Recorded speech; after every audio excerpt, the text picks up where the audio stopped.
Assalamualaikum warahmatullahi wabarakatuh. Selamat sore dan salam sejahtera bagi kita semua.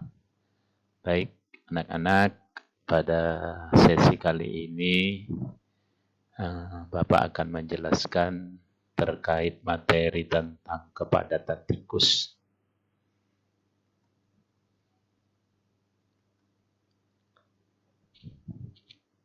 Ada dua metode yang sering digunakan untuk mengukur kepadatan tikus di lapangan.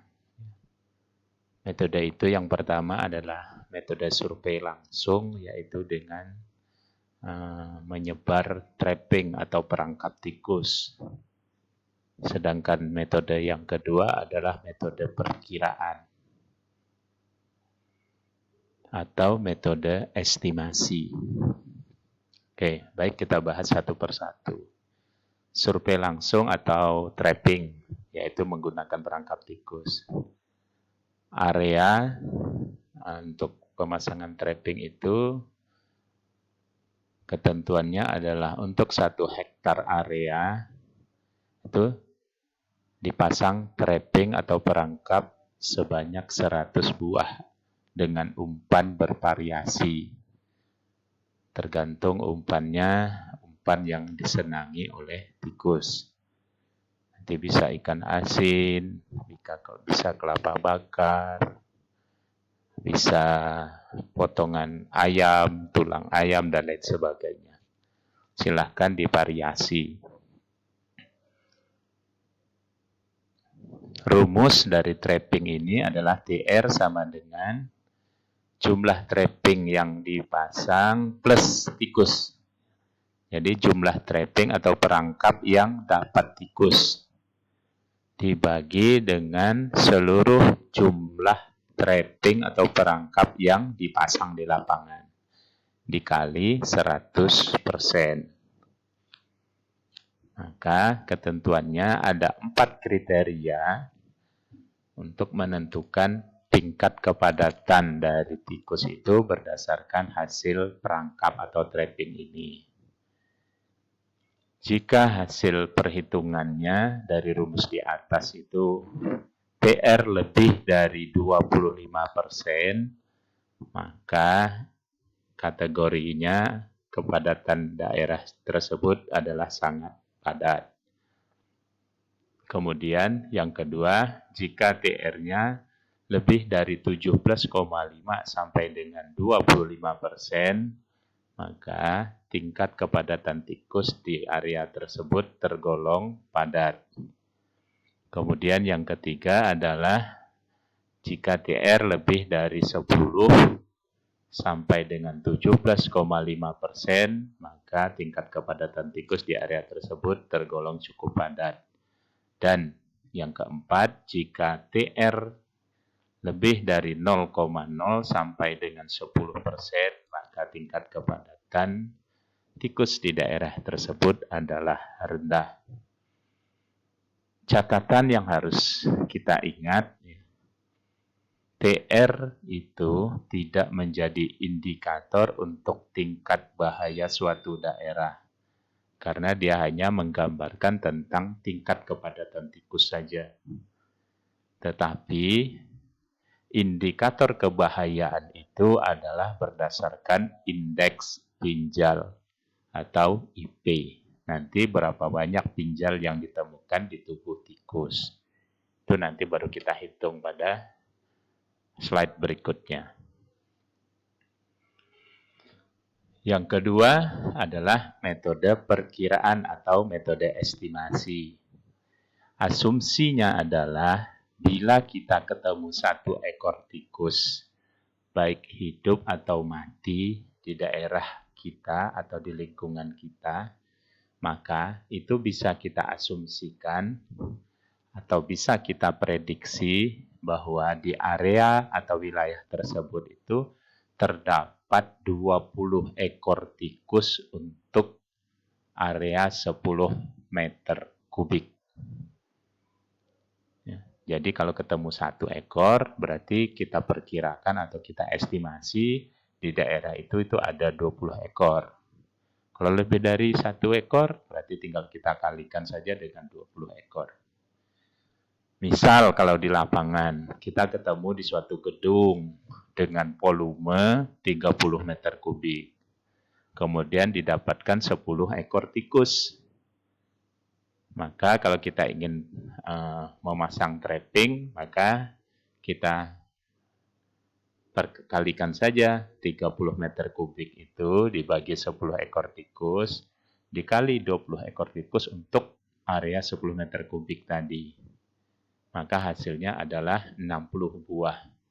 Jadi kalau kita punya 30 meter kubik itu, gedungnya minimal kita harus memasang perangkap sekitar 60 buah perangkap. Untuk menghitung TR-nya, dari asumsi tadi, maka 10 per 60, 10 tikus ya per 60 buah trapping dikali 100, sama dengan 16%. Maka 16% kalau kita lihat ke slide sebelumnya, kategori TR itu untuk tingkat kepadatan cukup padat, yaitu antara lebih dari 10 sampai 17,5 ya. Oke, baik, kita lanjut ke slide berikutnya tentang kepadatan pinjal. Atau lebih sering dikenal dengan istilah indeks pinjal atau IP. IP rumusnya itu adalah jumlah pinjal yang didapat dibagi jumlah tikus yang diperiksa.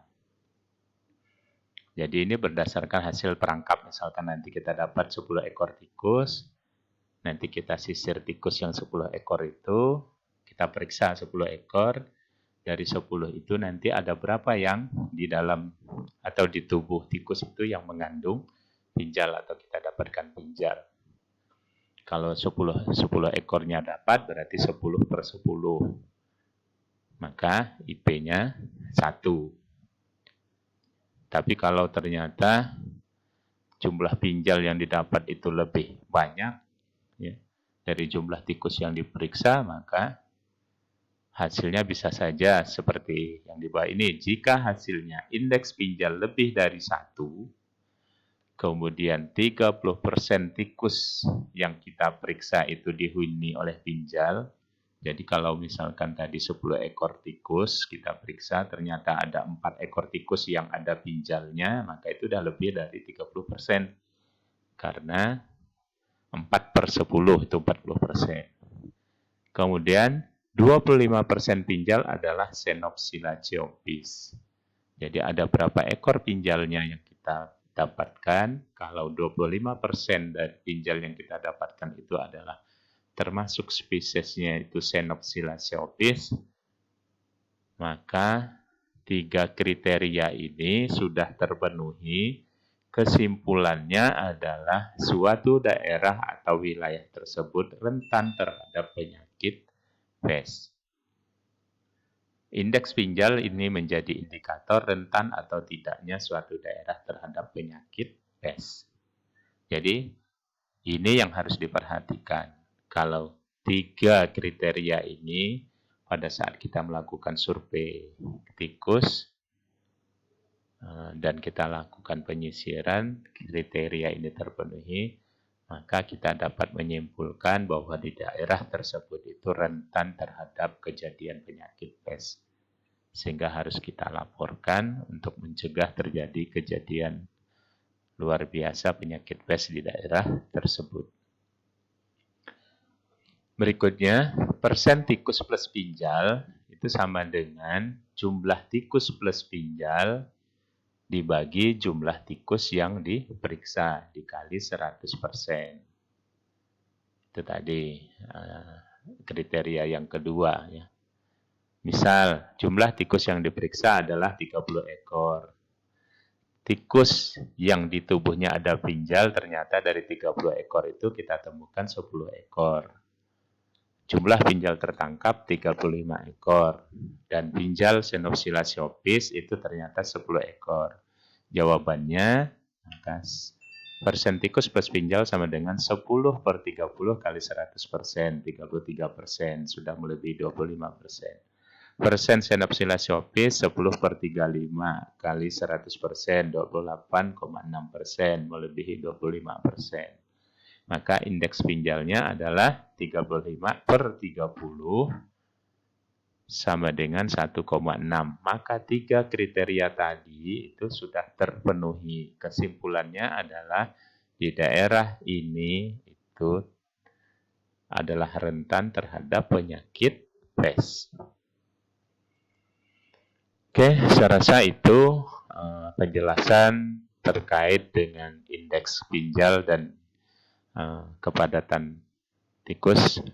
Saya berharap ini benar-benar dipahami dan bisa dilatih, disimulasikan untuk dihitung biar